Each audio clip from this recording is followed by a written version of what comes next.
Padahal dia adalah satu-satunya pahlawan yang bisa mengalahkan Raja Iblis. Tapi dia malah hidup santai bersama Ratu Iblis.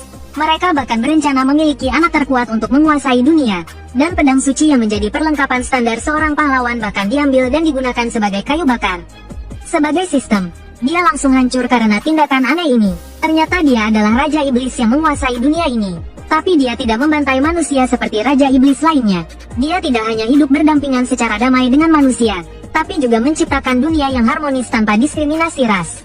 Bahkan mereka yang pernah bersumpah untuk melawannya, sekarang menjadi pendukung setianya. Hingga suatu hari, pendeta besar manusia melihat masa depan dan membuat ramalan.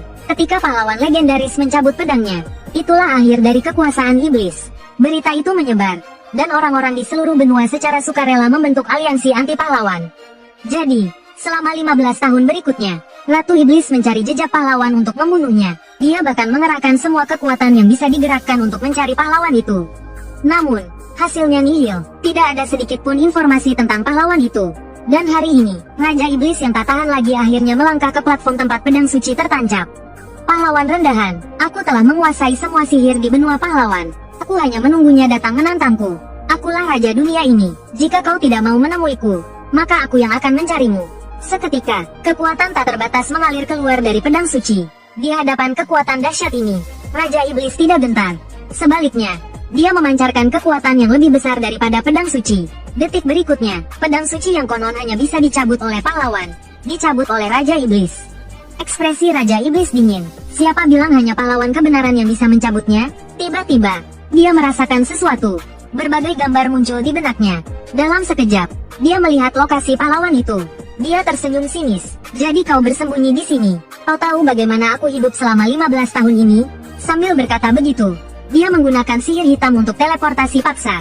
Saat itu, di desa pemula, benar sekali, aku adalah pahlawan legendaris. Tapi berbeda dengan pahlawan lainnya, aku menikmati kehidupan pedesaan yang damai, jauh dari konflik.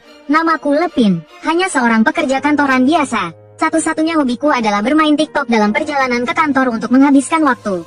Saat aku menghela nafas, berharap bisa hidup seperti ini selamanya. Detik berikutnya, entah bagaimana, aku malah bertransmigrasi ke dunia ini. Bahkan pegangan kereta bawah tanah ikut terbawa. Berbeda dengan rasa gugup saat pertama kali tiba di dunia lain. Dengan bantuan sistem, aku perlahan mempelajari keterampilan bertahan hidup. Tapi saat sistem akan mengakhiri tutorial pemula, aku menolak untuk meninggalkan desa pemula. Bukankah ini sudah cukup bagus? Setelah meninggalkan desa pemula, kau akan bertemu orang lain di dunia ini.